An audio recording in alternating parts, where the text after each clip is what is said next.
we need a new approach. We are a crowded world of 8 billion people, and we are facing multiple crises. We don't get along very well with each other. We are facing geopolitical crises, a hot war in Ukraine, big tensions among the major powers, but also on the economic front, massive, unprecedented inequalities of wealth beyond imagining on one side and extreme poverty on the other. And all of this is coming together with environmental damage and future threats that are also unprecedented at a global scale.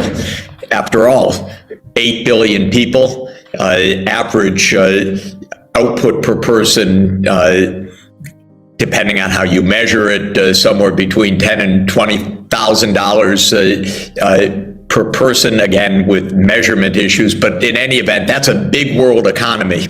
That's an economy of $100 trillion or more, doing incredible damage to just about every ecosystem, fishery, water supply, climate that we have. So all of this means the world economic system is not working properly. That failure was already identified, I'd say 50 years ago, when the collision between the economy and the environment first came to the global awareness at the Stockholm Summit in 1972. It was really clear by the time of the Rio Earth Summit in 1992, but because of failures of our institutions, failures of our political imagination, and failures of our economic ethics, we're not solving these issues. My country, the United States, is more interested in geopolitics and in U.S. hegemony than it is in global prosperity. And this is a huge crisis because the U.S. is wealthy, but not at all generous. It puts its resources into the military. The budget of the U.S. For military purposes is about $1 trillion a year. The budget for development aid, well, it's tiny, maybe 30 or 40 billion dollars a year, maybe 3 or 4% of the military budget. And then somehow the American leaders are confused why the U.S. isn't liked more, and so on. So all of this means that we have a tremendous amount of confusion about what we should be doing and how to go about doing it. So what's the way out of this? The way out of this is first a proper understanding of our realities in the world in the 21st century. And our realities are a world with advanced technology, incredible inequality, and massive environmental devastation. So what do you do about that? The core idea of what we should do is sustainable development, which means that these technologies should be available for human well-being everywhere, that people have basic economic needs, proper diet, access to healthcare, access to education, access to digital services, access to electricity, that need to be respected for everybody, that we should be investing in technological transformation so that the energy that we undoubtedly need to feed and clothe and provide for 8 billion people is safe, green, renewable energy, not fossil fuel-based energy that is wrecking the climate. And we need to understand that in today's world, no small part of the world can run or should aim to run, or should even think about running the whole world. Unfortunately, the North Atlantic region, including the UK and the United States and Western Europe, got used to the idea that they ran the show. Really, for the last 200 years, the world has been dominated by North Atlantic countries. Britain, of course, swallowed up India completely by 1858 in the British Raj. Africa was divided among the European imperial powers at the end of the 19th century. The United States got into the act after World War II in a very big way, with military bases in 80 countries around the world. Come on. This is pretty outrageous, actually. And the American mindset was, well, the Americans have to run the world or the world's going to fall apart, as if the whole world is waiting for 4% of the world, and by the way, 4% that doesn't have a very good sense of history or geography, telling the rest of the world what to do. And it doesn't work. So we're moving from a North Atlantic world to a multipolar world. That doesn't sit very well with the U.S. policy leaders who want this to be a U.S.-led world.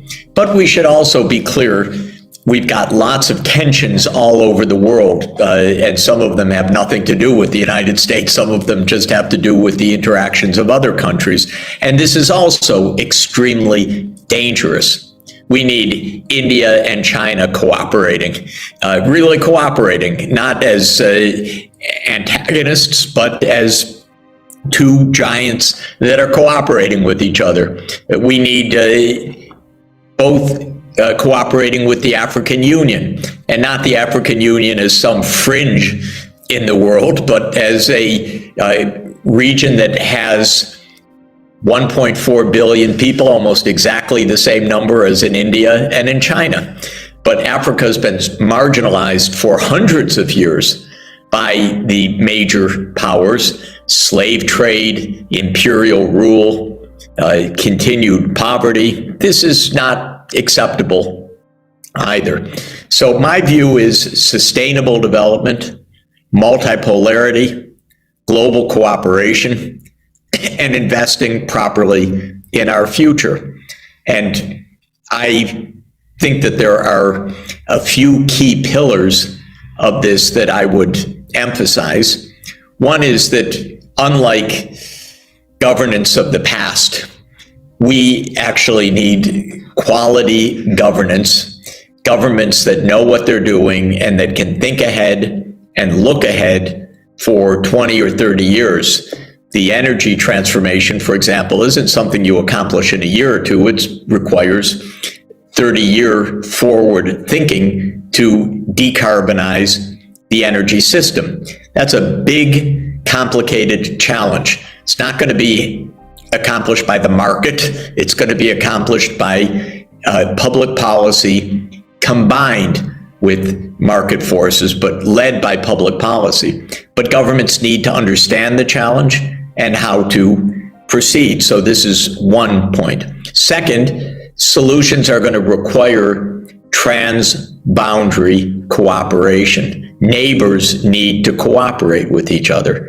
Even Pakistan and India, all through South Asia, we actually need countries talking with each other.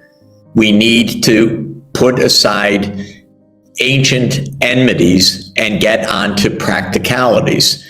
The Indus River Valley, the Punjab, the protection of the Himalayan region. This is a joint activity for Pakistan and India. We need cooperation, as I mentioned, of China and India, even a power system that spans the two giants, sharing renewable energy systems. So this is another kind of cooperation that's needed. The third area that is critical is finance, because you have to pay for this transformation. And finance involves many, many issues. It involves how budgets are organized. Governments actually need more revenues because they have a responsibility to ensure that education and healthcare and infrastructure reach the poor people, not just the rich people. So the rich people will be reached by the market, but the poor people will not be reached by the market. They will be ignored by the market. So in this sense, we need public policy to ensure universal access. And this is crucial. And the final point that I would mention is we need peace among the major countries. We are not going to achieve any goals in a conflict-ridden world. And somehow, too many politicians have forgotten diplomacy. They think that war is the only approach, or military buildup. Everybody's talking about building up the military right now. What a tragedy and what a waste of resources. And when you look at how horrible these wars are, like the war in Ukraine right now, Ukraine is being devastated by a war between the US and Russia that is being fought on Ukraine's territory. This is actually a US-Russia war, but the Americans say, well, it's good, the Ukrainians are dying, not the Americans. It's a kind of sick idea, but the US pours in the weapons. It wants to expand its military alliance. Russia says, no, we don't want NATO on our border. Stay away. You end up with a conflict where neither side hears each other. And then Ukraine thinks, okay, we want to be safe. So they think being safe sides with the United States, but it's ending up getting them destroyed because all it is being in between two giant superpowers, each one just trying to be the more powerful one. It's worse than kids in a playground, except that hundreds of thousands of people's lives are being destroyed. So we're not going to have sustainable development in a world of conflict. We're not going to have sustainable development in a world in which military alliances have divided the world. I would really also hope that India is a great civilization and a great nation is not going to fall into a trap of, well, we're with the Quad siding with the United States against China. This would be a disaster. This is just simple-minded thinking in the world today. Nobody should be against anybody. What we need is common problem solving. We need to understand why different parts of the world have their concerns, and we should listen to them. We should listen to what the red lines of different countries are so that the big powers back off from each other and don't make this kind of war. We should understand that we're at the end of the North Atlantic-led world system and that everybody wants a chance at well-being and prosperity right now. And, you know, maybe 200 years ago, the British could say, we run the world, or 75 years ago, the Americans could pretend they run the world, but we're way past that right now.